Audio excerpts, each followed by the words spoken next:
دوستوں آداب عرض ہے، میں ہوں طلعت گل اور آج آپ کی خدمت میں اپنا ایک اور نیا کالم لے کے حاضر ہوں۔ تھوڑی سی میرے آج آپ کو میری آواز کا پرابلم نظر آئے گا، کیونکہ تھوڑا سا موسمی نزلہ اور زکام تھا، تو اس کی وجہ سے آواز ابھی تک کے بہتر نہیں ہوئی ہے، اور اسی وجہ سے میری یہ 2 ویڈیوز جو ہیں یہ کافی لیٹ ہو گئی۔ لیکن میں نے کہا کہ کیونکہ یہ مدعا ابھی دوبارہ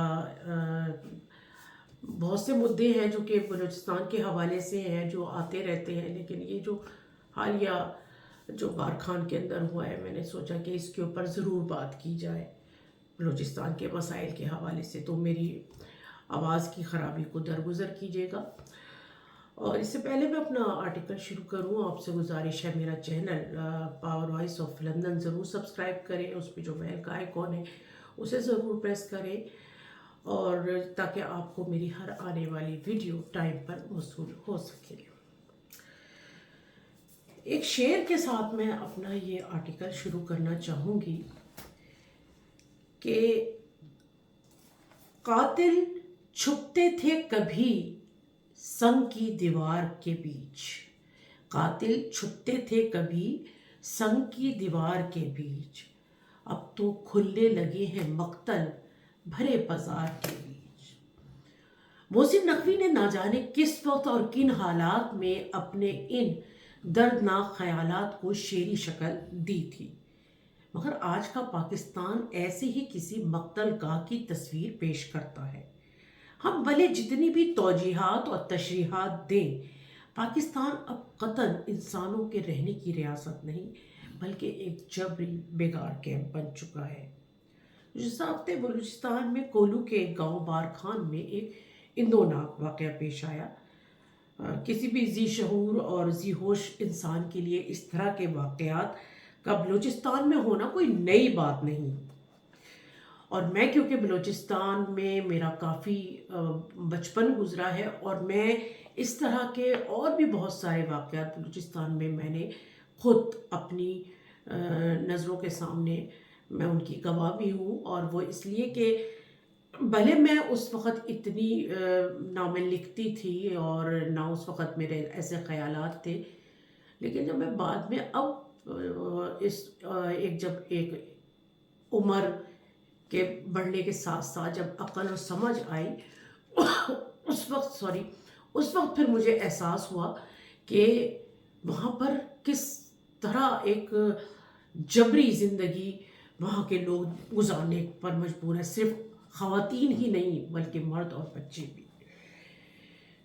تو کیونکہ ہمارے حکمرانوں اور سیاستدانوں، قبائلی سرداروں نے ہمیشہ سے اس صوبے کے ساتھ جو سلوک روا رکھا ہے، اس میں گراناز جو خاتون تھی، جیسی کتنی ہی سینکڑوں داستانیں اس کے پہاڑوں اور ریگستانوں میں دفن ہو چکی ہیں۔ پاکستان میں آباد اس کے باسیوں کا ہمیشہ سے ایک وتیرہ رہا ہے کہ کسی بھی سانے پر ان کے اندر ایک ابال اور جوش آتا ہے، میڈیا پر لال لال پٹیاں شو شو کر کے چلتی ہیں، اور پھر سارے معاملات ہی شو ہو کے لال فائلز میں بند ہو جاتے ہیں۔ وہ بلوچستان کے حقوق کا معاملہ ہو یا لاپتہ افراد کا معمہ، مسخ شدہ لاشوں کے اسرار ہوں یا کسی مخصوص برادری کا قتل عام، فوج کے آپریشنز ہوں یا قبائلی سرداروں کی بدماشیاں اور اجارہ داریاں، سب کے سب ڈبے میں بند۔ مذکورہ واقعے میں وزیر عبد الرحمن جاکران پر جو الزام لگا ہے وہ پہلی بار نہیں لگا ہے۔ 2014 میں بھی ان کی نجی جیل سے کچھ افراد کو بازیاب کروایا گیا تھا۔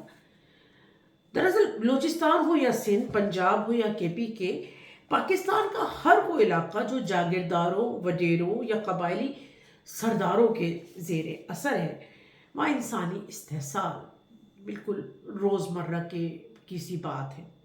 غالباً آپ کو یاد ہو کہ آج سے 8 سال قبل پاکستان کی قومی اسمبلی کے ڈپٹی اسپیکر جان محمد جمالی کے خاندان کی 2 جواں سال بچیوں جو کہ یہاں یو کے سے اپنی تعلیم مکمل کر کے گئی تھی، کوئٹہ سے ان کا تعلق تھا، اور ان کی والدہ کو ان کے سمیت تینوں کو زندہ دفن کر دیا گیا تھا۔ بعد میں اس واقعے کی ایک ویڈیو وائرل ہونے پر کارروائی کی گئی۔ اس پر ڈپٹی اسپیکر صاحب نے یہ فرمایا تھا کہ یہ ان کا خاندانی معاملہ ہے۔ بعد میں اس کیس کی میڈیکو لیگل آفیسر کو اتنا ڈرایا دھمکایا گیا کہ انہوں نے ایک غیر ملک میں پناہ لی، اور آج تک اس کیس کی کوئی کارروائی بھی نہیں ہوئی۔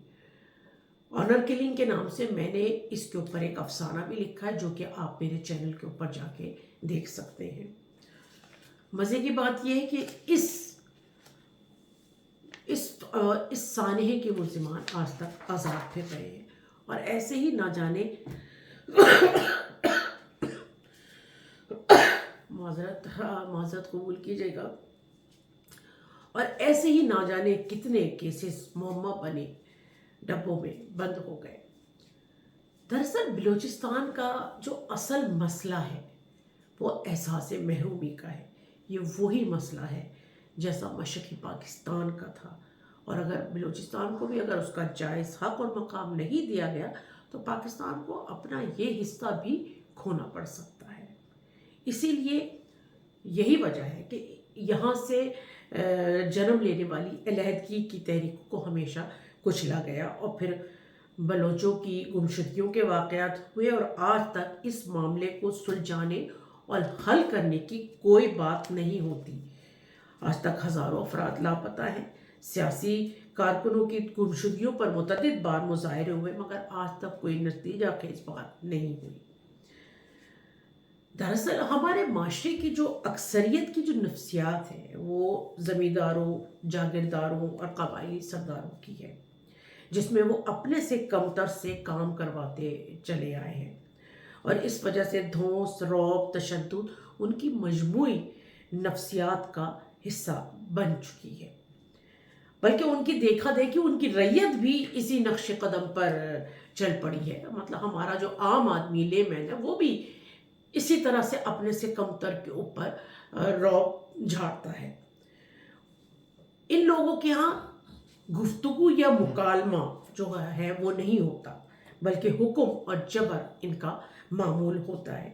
اس لیے جس پارلیمنٹ میں ایسے طبقے کی اکثریت ہو، وہاں بحث و تمہیز یا ایک جگہ بیٹھ کر مخالف کی گفتگو سننا، یا مخالف کے دلائل سے متاثر یا ان کو رد کرنے کے لیے مسودہ قانون کی تجاویز تک وہ اپنے گھر سے بنا کر لانا، یہ ان کا وتیرہ اور یہ ان کا معمول ہے، اور جو کہ قبائلی جاگیردانہ نظام کا خاصہ رہا ہے، اور یہی ہماری حکومتوں کا بھی۔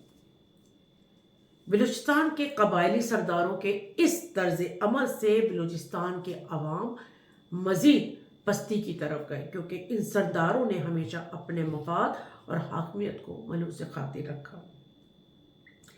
بلوچستان کے مسائل اس وقت پاکستان کے گمبھیر ترین مسائل ہیں، بلکہ یہ نہایت نازک اور حساس معاملات ہیں، اور ان مسائل کی حقیقی محرکات کوئی پوشیدہ راز نہیں ہے، بلکہ بڑی حد تک ظاہر اور لائق توجہ ہے۔ رقبے کے لحاظ سے پاکستان کا سب سے بڑا صوبہ، جو کہ معدنی دولت سے مالا مال ہے، خود بنیادی سہولیات اور حکومتی مراعات سے محروم ہے۔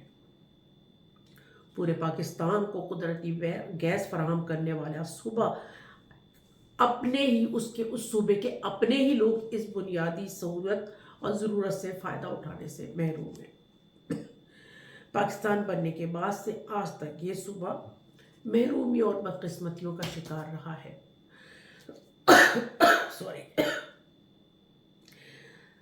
سامراجی آقاؤں، قاہر حکمرانوں، مفاد پرست قبائلی سرداروں اور فوجی اسٹیبلشمنٹ کی سازشوں میں پستے پستے بلوچی عوام ظلم اور بے کسی کی داستانیں بن گئے ہیں۔ مختلف ادواروں میں کی جانے والی فوج کشی نے یہاں پر بغاوت اور باغی لیڈر پیدا کیے۔ 1948، 1958 اور 1971 سے لے کر آج تک اسٹیبلشمنٹ نے ہر اس آواز کو ختم کیا جو اپنے حقوق کے لیے کھڑی ہوئی، اور بلوچستان آج پھر ایک متزلزل اور بے یقینی اور علیحدگی کی افواہوں کی زد میں ہے۔ ایران اور افغانستان کے ساتھ سرحدی تناؤ مزید بحران پیدا کر رہا ہے۔ یاد رکھیں، افواہیں بے یقینی کی کوکھ سے جنم لیتی ہیں۔ جب کوئی ملک اور قوم اس کے زد میں آ جائے تو سمجھیں کہ معاشرے میں ہر جگہ ٹائم بم نصب ہو گئے ہیں جو کسی بھی وقت پھٹ سکتے ہیں اور آپ کے ملک کو پل بھر میں تباہ کر سکتے ہیں۔ وقت کے مسیحاؤں کو یہ بات ذہن میں رکھنی چاہیے کہ قوم و ملت کے معمار دھیمے، محکم اور پختہ فکر ہوتے ہیں، مگر ہمیں خوش فہمیوں سے نکل کر سچ کو سننا اور سچ کو کہنا ہوگا۔ مگر ایک چیز جو سب سے زیادہ فکر انگیز ہے کہ قومی یکجہتی اور اتحاد کی ضامن قوتیں پورے ساز و سامان اور بے حد اور بے حساب وسائل کے باوجود مختلف محاذوں پر بٹی ہیں۔ ہم اپنے ہی ملک میں کتنے محاذ کھول کر لڑ سکتے ہیں۔ بلوچستان کے مسائل کو سنجیدگی اور ماورائے عین ہتھ کنڈوں کے ذریعے حل نہیں کیا جا سکتا۔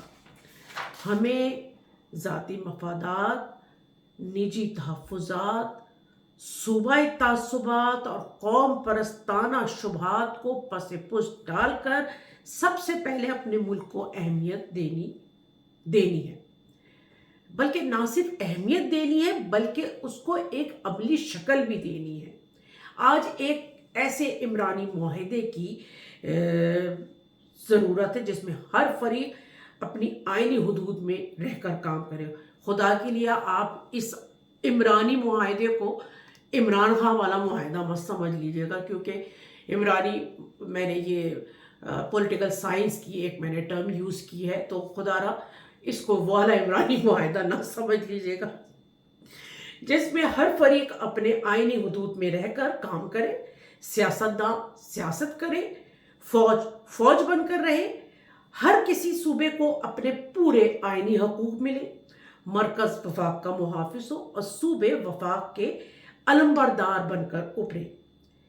اگر اب بھی ہم نے بلوچستان کے مسائل کو سنجیدگی سے نہیں لیا تو آنے والے سالوں میں ہم اس کے بہت بھیانک نتائج بھگتنے کے لیے تیار ہیں۔